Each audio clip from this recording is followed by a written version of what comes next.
Welcome back, ladies and gentlemen. I'm Marcus Aurelius, and this is Dominions 4, The Thrones of Ascension. We are Ulm, and we are forging ahead. And things are starting to happen, ladies and gentlemen. This episode is going to be a big one, so strap yourselves in because it's about to get good. However, we haven't quite got there yet. We are early winter in the year 4 of the Ascension Wars, but Chief Smith found 2 magic sites in Ogwoods, Ethna found a magic site in Doven, and Wherein did not find any magic sites. We're getting some more blood volunteers, and the battle in Winter Peaks. Trying to wrest control of it from Black Ulm. The first time we tried, it was a fiasco. Many lives were lost. Might want to move my smiths back a little bit. We have Azerd, Magnus the Mad, Coldnar, Towercap, Crusader.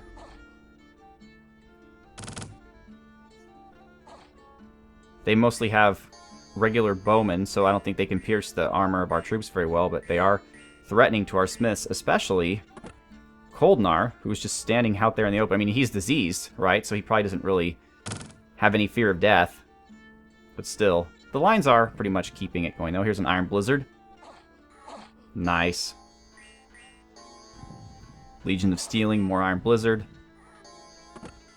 Kind of a waste on the regular infantry, but they're already running. Now heavy infantry. They're getting their own little taste of Iron Blizzard. Some magma.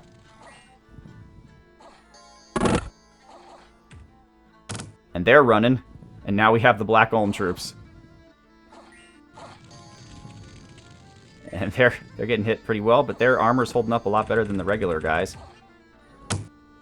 And they're not fleeing. As much as we may despise them and what they have become, Black Ulm is a formidable foe. Although they've had too much. Their one remaining guy is fleeing. I must have commanded the Guardians wrong because one of them is here. Although only one. The rest seem to be doing their job. And I like how they're guarding our... They're doing actually a really good job guarding our smiths. Is that their commander? Yep. Someone lit him on fire. And, oh, look at that. Boom. Alright, so what happened here? We lost 1 Guardian, 4 infantry, and 1 crossbowman. They didn't lose technically anything, but they lost the province. Umbro, this is crazy. Instead of falling off, the leaves on an ancient oak tree turn into gems. 22 nature gems, and we are going to put them to use. Amphalia, we extorted some gems from a peddler for 1 gold. It's not really the kind of behavior that Chief Smith would want to see, but, you know, he can't be everywhere all at once, and you can't control everything. And another Shabalba scout has been caught. And that's where we are now. All right. So let's quickly go over some names. In Oe Perry, I'd like to welcome... no one, actually. In Ulm, I'd like to welcome Corporal Chaos, the Priest Smith. In Umbro, I'd like to welcome the Grey Wolf, the Smith. Royal Forest, Bjorn von Stick. And apparently someone's just peeling out outside, so sorry if you heard that. But yeah, Bjorn von Stick. And then in Ogwoods, we have Unleashed Entomber. Entombor, I should say Entomber, someone who entombs, not entomber, like a growth. And that's all we've got, though. That's all we've got this turn. So some interesting things that are going on real quick. Crazy Man is going to turn into our crystal summoner.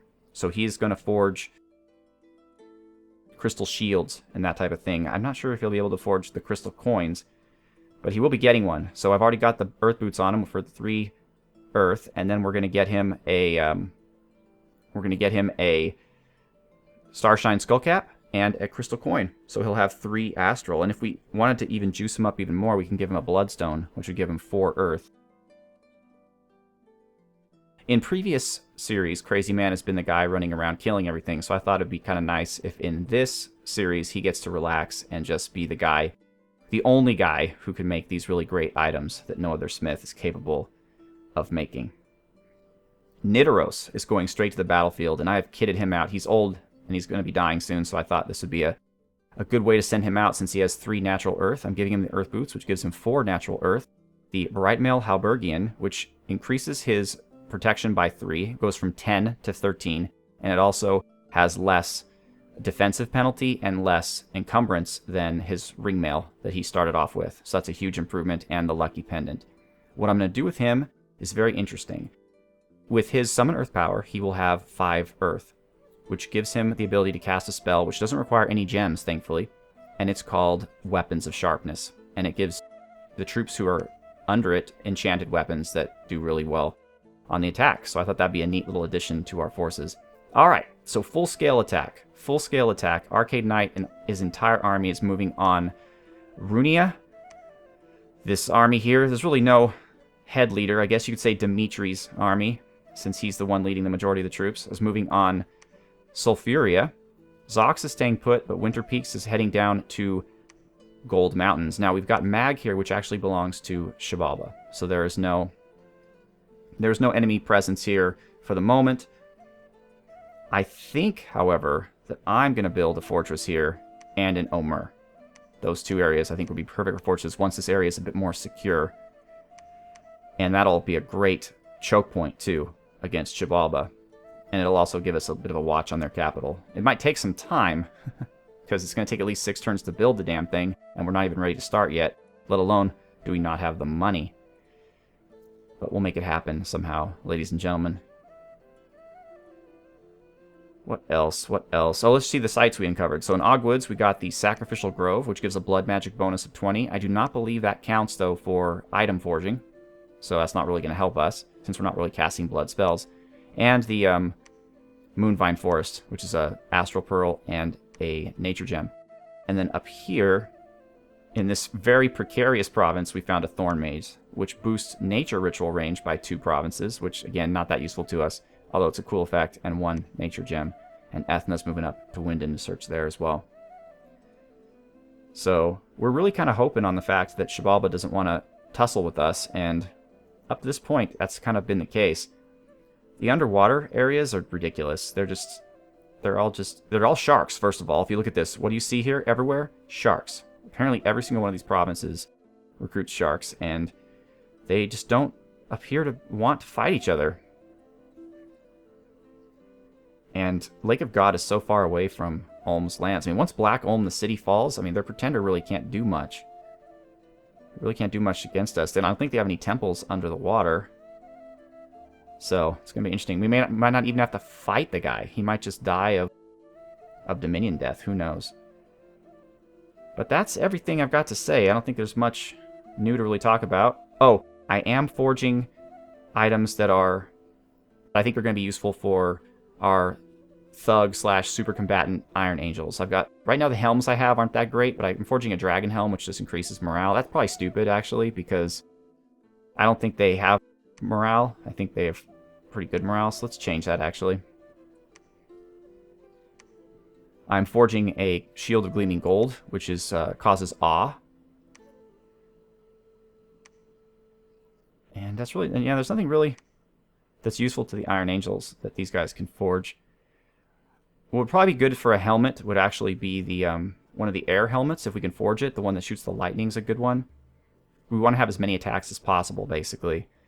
And they're going to be very strong, but it doesn't have any magic of its own. So I might want to consider the combination of maybe Boots of Stone and the, well, you can't see it here, but the Robe of Shadows, which gives Ethereal. The problem is, I got to check this out, because they're giant statues made of metal, I mean, right? But they're wearing black steel armor. So if I replace the armor with the robe, will that reduce their protection? It shouldn't, again, because they are metallic creatures, but who knows? I mean, we'll see. In the meantime, what are we going to do with this guy? Ooh, Fire Ritual range bonus 1. If I was doing fire rituals, that would be quite useful, actually. I'm forging a firebrand to elsewhere. I'll just get a Scepter of Authority for the commander. Fine. Alright, so I think that's everything. I think everybody's forging. Yeah, we've got the Pendant of Luck here. We've got... Up here we have Somewhere we have something. Oh, wait, these guys aren't forging, the earth guys. And they're not going to, actually. We're going to sit this one out and let our gems accumulate. Yeah, that's good. But where are Umbro? Oh, Umbro, yeah. So Milkster's forging the Bow of War. And then... Ah, here we go. Dwarf Comic is also forging a Bow of War. Lobo, as I mentioned, Lobo's summoning animals.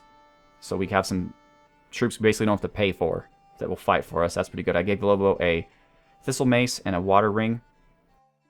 So she's very competent and can cast many spells. Soups is forging the Endless Bag of Wine. And I know I have another... There we go. Moonwatcher is forging the Eye of Aiming. Alright.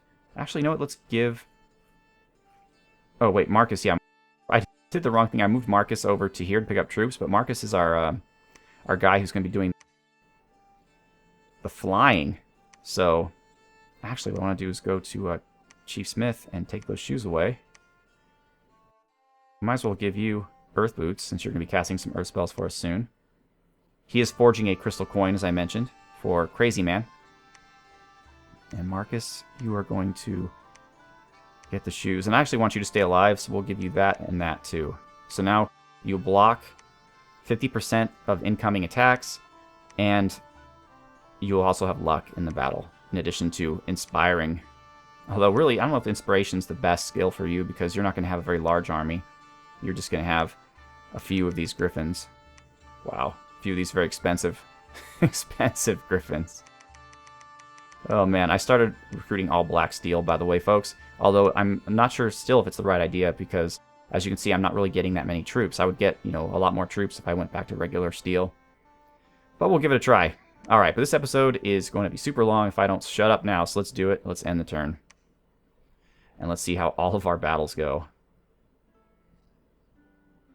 Ooh, I'm excited. I don't know if you're excited, folks, but I am certainly excited. This is, after all, my campaign. The last thing I want to do is embarrass myself in front of y'all. Again. Oh, Shinuyama. Alright, we've got some Leogryphs. Oh, it was Leogryphs, not animals. No magic sites. Alright, Runia. Arcade Knight. Arcade Knight and his army on the offensive for the first time. Wow, they're casting Legions of Steel on themselves. What a bunch of jerks. But now we have Cyber Commando, Arcade Knight, Irati, Franzbon Beastgau, Garmet, Pickle Mouvet, Logothetes. And that's, I guess, it's everybody's casting right now. And we've got Zerstors, we've got Clockwork Soldiers, we've got Ulmish troops, we've got some Knights leading the charge. Our front lines are wide, but they are pretty thin. We're relying on our magic to win the day, and they're about ready to foul. Zerstors everywhere. Holy crap. But we're ready for them. See how they like Iron Blizzard. Oh, no. They don't like Iron Blizzard very much at all. Zerstors, guys. Shoot the Zerstors, please.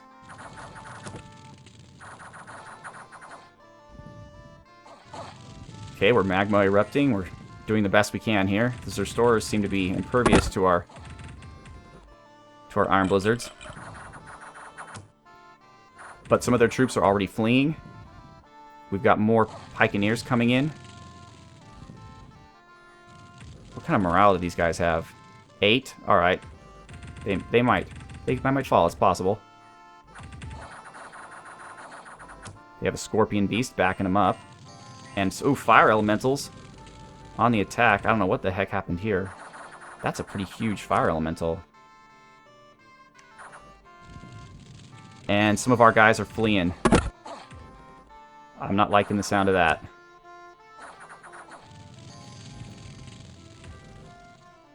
And we're in trouble. We're in some definite trouble here. Because we're resorting to cheap spells. They've forgotten how to cast the good stuff. We have a screen of Arbalests. I thought we really had this one, but morale, even with Arcade Knights, bonus to morale was an issue. But we're still doing plenty of damage.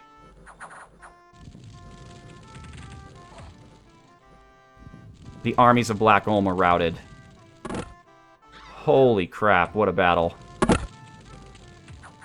Oh, are those our guys? Okay, so these guys didn't flee. Taking out the remaining restores. And Irati is actually casting weapons of sharpness too, without items. All right, so let's see what the damage was there. Somehow, some way, we did not lose any commanders. Everyone survived, but we lost fully more than half of our infantries, of a huge portion of our pikeneers, very few of our crossbowmen. But the problem is, I think our troops are going to be scattered all over the place. That's going to be hard to put them all back together. Gold Mountain. Okay, this should be a cakewalk. I'm not expecting too much trouble here. This army's huge. And yeah, this is province defense, although really good province defense. We got to give them credit for that.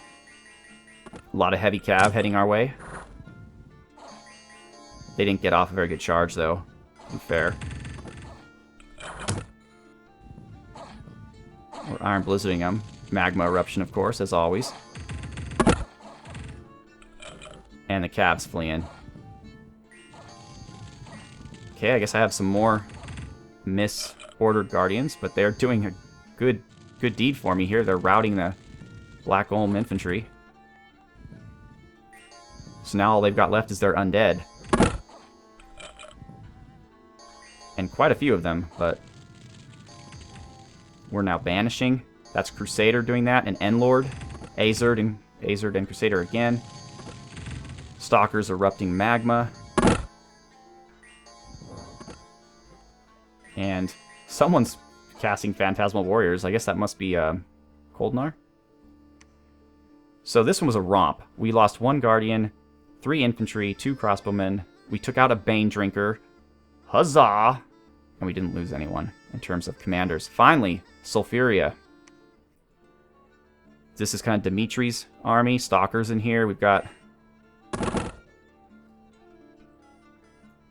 That was a pretty good salvo. A lot of good men died in that. Wayland is here. Sloosh Towington. Ephraim, Hands a Big Sword. Colonial, Jack Schwarzar, Demonicus the Bloodlord.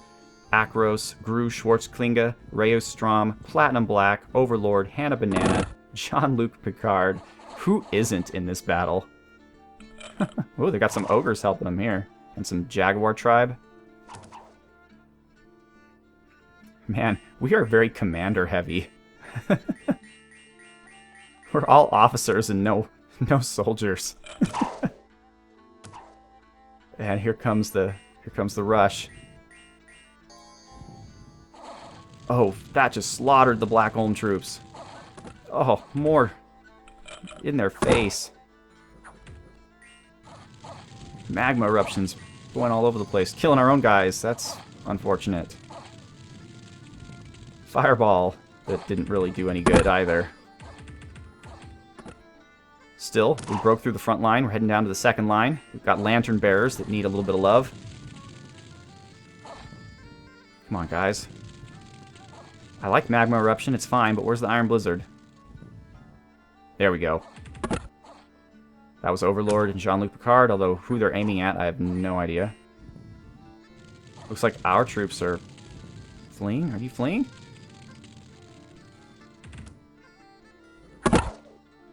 There's Padro, the commander of Ulm.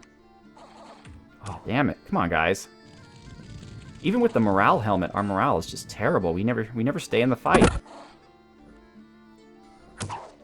Let's see.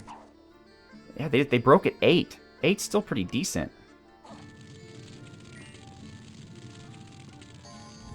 Well, again, it's going to be weird because we're going to have troops just all over the place after this. It's going to be a mess. That's why I hate advances. I wish the game didn't do that. I wish it lets you consolidate your troops after the battle. Alright, we got their commander. They're routed.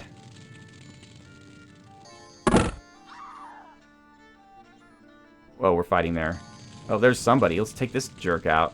Who's this? Celerim the Bane Eater. Actually, I didn't check how much. He's at 96. He can move now. Somebody take him out. Come on. Oh, lucky he survived all those blasts.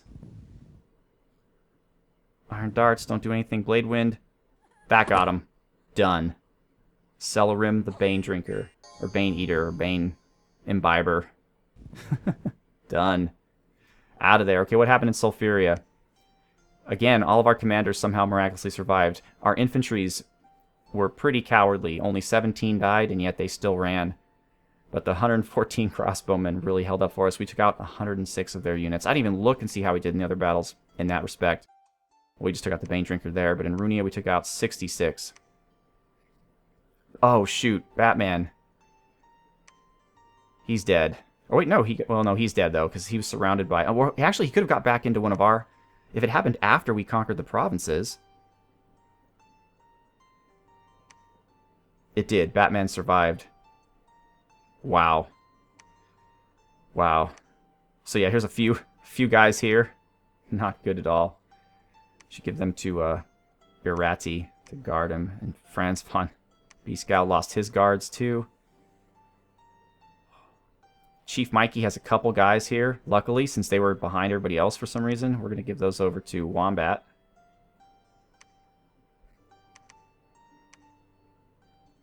And we can send Chief Mikey to get some more troops. And so Wombat basically is all we've got here. I'm going to hold and attack closest, and then hold and attack rear. We might actually... Well, no. I guess this is fine. These guys will soak up some arrows. These guys won't do well against arrow fire. So now we're back in a defensive posture. Chief Mikey's out of here. Can he go 2? Yes, he can. Good job, Chief Mikey. But we know where to bring these guys down now. We'll bring them down to Runia. Supply usage 60, so we can handle Searing Sands. And that's George Whiting. He's entering the battle along with all of these smiths, although unfortunately only Waylander and Gordon Overkill and Gendrick. Or actually, Dr. Clark's. So we have a couple priest smiths. But really, the regular smiths, they're impressive seeing all of them fire off their magma eruptions, but they don't really do much damage against our enemies. And now that everybody else is here, we're going to move over here to Zox. And Damaris and team, along with Private LSD. Oh, wow. We're just under the supply limit. So what I'll do is I'll move these guys up to Sufuria. I'll move these guys to Zox. I'll move these guys up to Pranda once I get them reorganized. And maybe these guys will actually stay where they are, because if I move over to Yellow Mountain, I'm pretty confident I could take it, but then it'll leave this province wide open to be taken by Black Ulm. I'll wait till this army gets down here, and then we'll take Yellow Mountains. And then they'll be left with just Black Ulm and their province of Dershid, and that's pretty much the end of Black Ulm. Cliffport will easily fall to the armies of Wolf and his accompaniment. See, Wolf has all the priests. He has Erectus, Endlord, Azerd, Magnus, Tower Cap, Crusader. You know, they're Iron Blizzarding left and right. And unfortunately, I guess Arcade Knight's army just didn't have a lot. Just Franz, Cyber Commando, and Pick. Well, actually, they did have quite a few. This one has Gru and Overlord and Jean-Luc. Well, yeah, we had plenty of priest smiths, actually. It's not as cut and dried as all that. Let's move Batman into Black Ulm. No, we can't. Alright, we'll go to Pranda. Alright, fantastic, ladies and gentlemen. So, right before we end the video, what I'm going to do here is I'm going to go to our friend Crazy Man. I'm going to give him the crystal coin. So now he has 2 astral and 3... Actually, will that be enough? No. No, he needs 1 more astral, but he'll have that in just a moment for the crystal shields, which are my smiths are going to love those a lot. But he can forge his own crystal coins, which is an astral boost, so it's not really useful for a lot of our people, but for a couple. And now we have unique artifacts, which are fun. Alchemy bonus 50. I guess we can give that to our Chief Alchemist Pretender. Let's see what he can cast really quick. Or forge, I should say. Look at this.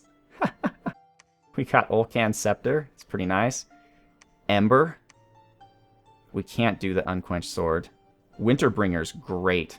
It does Frost, Falling Frost. It's a great item. Dawnfang is interesting. It's actually a set of 3 items that are supposed to be for Enkidu. Well, I mean, it was originally an Enkidu made them, and it helps with fighting against undead. There's a helmet and the sword and something else. I'm not sure. Maybe a shield. We've got the Infernal Sword, theoretically, we can make. Blood. I love how he can make the big old death magic, guys. Oh, the Sword of Many Colors. That gives you a bonus to every elemental path of magic. So that might be good for him to make just for himself, because he has pretty much every elemental path. So it'll make him super strong. That's actually really worthwhile for him, I think. Sword of Many Colors. Wow. And we can't do the... Where's the nature? Yeah, Elemental Master we can't do. But we might be able to with the right items, though. And that also boosts Elemental by 1. That'll help us immensely. But where's the... There it is. Tree Lord Staff, you need Nature 6. No, no one's ever going to have that.